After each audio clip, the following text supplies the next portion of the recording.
Hey guys, welcome back. For this lecture, we're going to be looking at the case study which we'll be investigating for this section.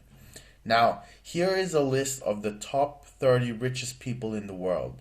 Now, it shows their age, where they're from, their current net worth, and their net worth a few years ago. Now, a lot of this data I did make up and modify, so don't be too shocked if it's different from what you've read in the papers.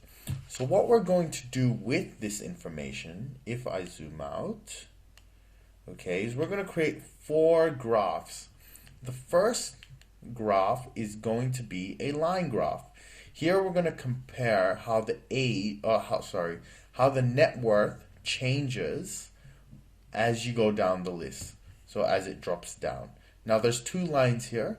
We're going to be using the current net worth and their net worth 5 years ago, and we're going to compare those values. Okay? The next one is going to be what's known as a scatter plot. As you can see, a lot of these things are scattered.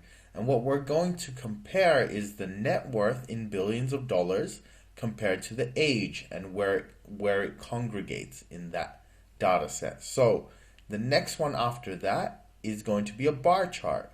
Here we're actually going to compare the age of all the billionaires. Okay, so a pretty simple one for that one. And lastly, we're going to create a pie chart which looks pretty fancy, right? And it's going to show the distribution of all the billions of dollars amongst all the people in this list. Okay, so let's zoom out. Let's get everything back in the picture. Alright guys, so enough talk. Let's get started. See you soon.